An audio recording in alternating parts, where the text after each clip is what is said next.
talagang ang intensyon ay magkaroon ng isang impeachment complaint na pwedeng ibasura para hindi na magkaroon ng mga kasunod pang impeachment complaints. Malinaw na strategy na ginagawa yan ng ating administration. Unahin natin itong usapin sa impeachment complaint laban kay Pangulong Bongbong Marcos Jr. May unang impeachment complaint na tinanggap na ng Secretary General. Kahapon may dalawa sana na dapat ihain dyan sa Kamara. Kaya lang, wala po yung Secretary General. Kaya hindi po tinanggap. Lalo na itong pangatlong impeachment complaint laban kay PBBM. Sa tingin po ninyo, ano bang basa po ninyo dito sa hindi pagtanggap ng Secretary General sa opisina niya nitong mga reklamo laban sa Pangulong Bongbong Marcos Jr.? Kasi kung siguro gusto nila actionan yung nauna, yung number one. Kasi parang galing sa kanila yun eh. Kasi pag nagkaroon na ng pag-process ng isang impeachment complaint, yung mga susunod, hindi na pwede. Kaya ayaw nilang matuloy yung number 2 at saka number 3. Yan niya kaya dinidelay siguro. Opo. Ano bang nakikita mo yung pagkakaiba ng tatlong reklamong ito? Yung mga naghain at nakita po nating mga pumunta dyan sa Kamara para po isampa itong impeachment complaint laban sa Pangulo.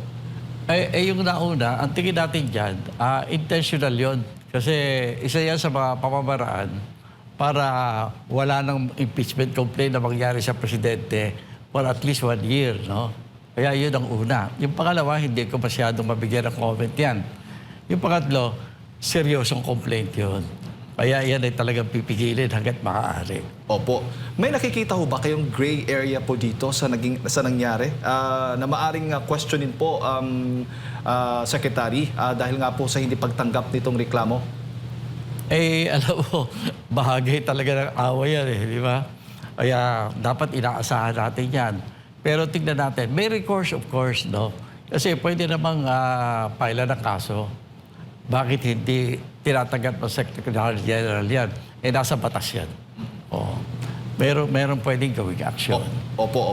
Pero nakikita po niyo parang strategy din ng ganung paraan na Sir Norberto, considering na ilang araw na lang ay magbabalik sesyon na ang Kongreso. Alam mo, talagang ang intensyon ay magkaroon ng isang impeachment complaint na pwedeng ibasura para hindi na magkaroon ng mga kasunod pang impeachment complaints. Malinaw na strategy na ginagawa yan ng ating administration. Ngayon, huwag naman tayo masyadong malungkot kung sakalit hindi matuloy yung nakikita nating tamang impeachment complaint. Kasi sa panahon ngayon, hindi lang naman yung formal na proseso ang importante. Ang pinakamas importante tingin ko ang sentimiento ng bayan. Yung mga puwersa na akala nila hindi nag-iisip ang mga mamamayan, magugulat yung mga yan, no? Medyo nakakaunawa na ang taong bayan. Opo. So sa tingin po ninyo, parang may totoo po yung sinasabing may impeachment fatigue na yung taong bayan ba? Ganun ba, Secretary? Nakikita po ninyo dito?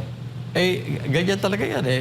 Kahit ang lahat ng action ganyan talaga ay may assumption tayo na talagang nagmamanipulate na kung kinakailangan para proteksyonan ang opisina ng Pangulo.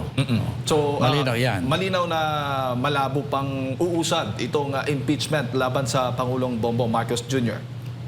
Baka, no? Pero sinasabi ko nga, ang importante tignan nilang mabuti, umuusad ba ang mga aksyon na nanggagaling na sa taong bayan.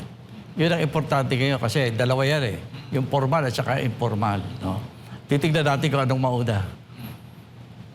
Opo. Doon sa grounds ng impeachment complaint laban kay Pangulong Bongbong Marcos Jr., pagbatayan natin yung unang impeachment complaint na inihain itong si Attorney De Jesus at nindorso nga na isang kongresista, Sir Norberto.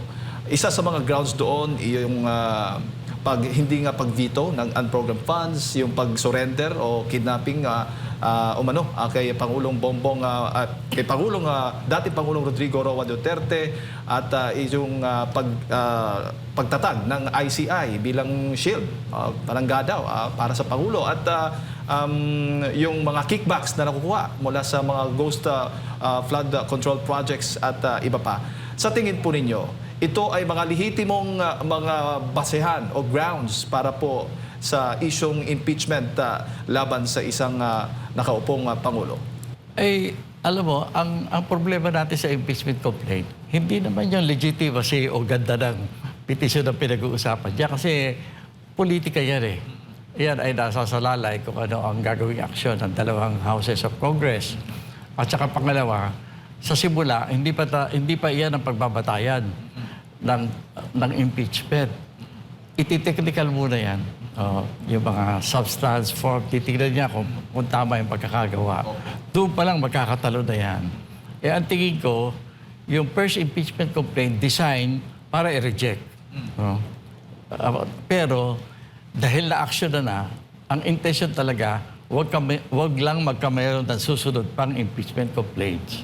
Yan lang ang intention niyan.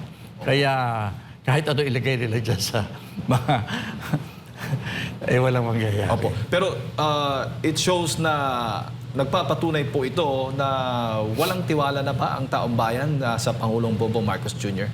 Yan, kung titignan mo yung mga survey natin, hindi mo na masasabi mga fake yung mga surveys, no? Kasi sunod-sunod eh. Kung titignan mo talagang pababa ang pagtitiwala ng sambayanan sa ating Pangulo. Maganda nga sana para wala nang gulo, mag-resign na lang eh.